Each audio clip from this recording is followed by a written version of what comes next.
Sri Sai Satcharitra, Chapter 1. Salutations, the story of grinding wheat and its philosophical significance. According to the ancient and revered custom, Hemant Pant begins the work Sai Satcharitra with various salutations. First, he makes obeisance to the god Ganesha to remove all obstacles and make the work a success, and says that Sri Sai is the god Ganesha. Then to the goddess Saraswati to inspire him to write out the work, and says that Sri Sai is one with this goddess and that he is himself singing his own life. Then to the gods Brahma, Vishnu and Shankar, the creating, preserving and destroying deities respectively, and says that Sainath is one with them, and he, as the great teacher, will carry us across the river of worldly existence. Then to his tutelary deity Narayan Adinath, who manifested himself in Konkan, the land reclaimed by Parashurama from the sea, and to the Adi Purusha of the family. Then to the Bharadwaja Muni, into whose Gotra clan he was born, and also to various rishis, Yagyavalakya, Bhrigu, Parashara, Narada, Vedavyasa, Sanak, Sanandan, Sanat Kumar, Shuka, Shaunak, Vishwamitra, Vasishta, Valmiki, Vamadeva, Jaimini, Vaishampayana, Navayogendra, etc. And also modern saints such as Nivriti, Jnanadev, Sopan, Muktabai, Janardhan, Ekanath, Namadev, Tukaram, Kanha and Narhari, etc. Then to his grandfather Sadashiv, father Raghunath, his mother who left him in his infancy, to his paternal aunt who brought him up, and to his loving elder brother. Then to the readers, and praise them to give their whole and undivided attention to this work.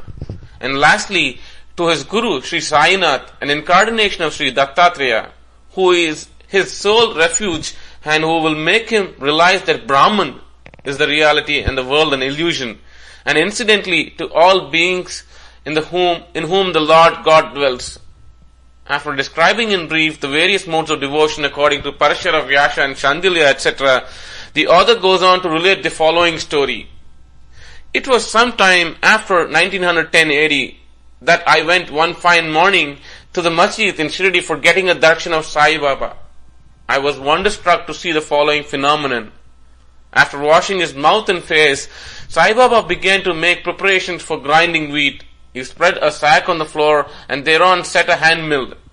He took some quantity of wheat in a winnowing fan, and then drawing up the sleeves of his kafni robe and taking hold of the peg of the hand mill, started grinding the wheat by putting a few handfuls of wheat in the upper opening of the mill and rotated it.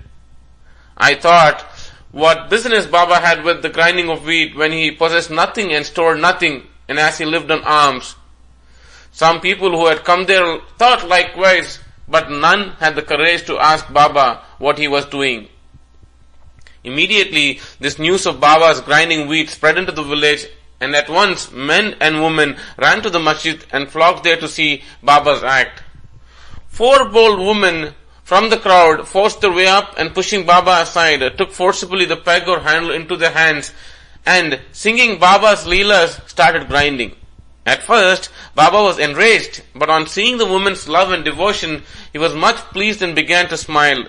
While they were grinding, they began to think that Baba had no house, no property, no children, none to look after, and he lived on alms. He did not require any wheat for making bread or roti. What will he do with this big quantity of flour? Perhaps, as Baba is very kind, he will distribute the flour amongst us. Thinking in this way while singing, they finished the grinding, and after putting the hand mill aside, they divided the flour into 4 portions and began to remove them one per head. Baba, who was calm and quiet up till now, got wild and started abusing them, saying, "Ladies, are you gone mad? Whose father's property are you looting away? Have I borrowed any wheat from you so that you can safely take the flour? Now please do this. Take the flour and throw it on the village borders limits." On hearing this, the women felt abashed, and whispering amongst themselves, went away to the outskirts of the village and spread the flour as directed by Baba. I asked the Shirdi people, what was this that Baba did? They had replied that as the cholera epidemic was spreading in the village, and this was Baba's remedies against the same, it was not wheat that was ground, but cholera itself was ground to pieces and pushed out of the village. From this time onwards, the cholera epidemic subsided and the people of the village were happy. I was much pleased to know all this. But at the same way, my curiosity was also aroused.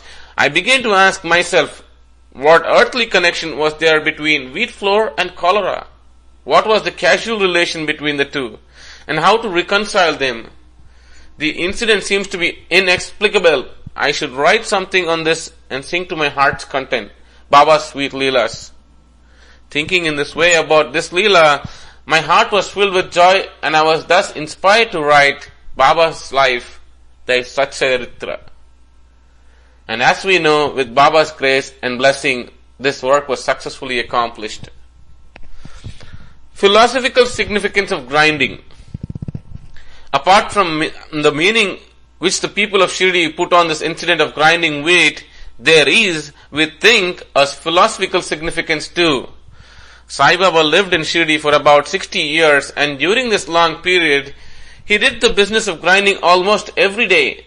Not, however, the wheat alone, but the sins, the mental and physical afflictions, and the miseries of his innumerable devotees. The two stones of his mill consisted of karma and bhakti, the former being the lower and the later the upper one. The handle with which Baba worked the mill consisted of jnana.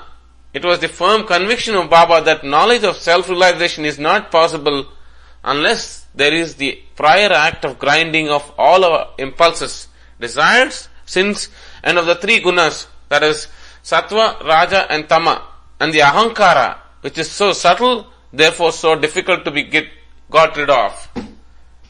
This reminds us of a similar story of Kabir, who, seeing a woman grinding corn, said to his guru, Nipatiranjana, I am weeping because I feel the agony of being crushed in this wheel of worldly existence like the corn in the hand mill.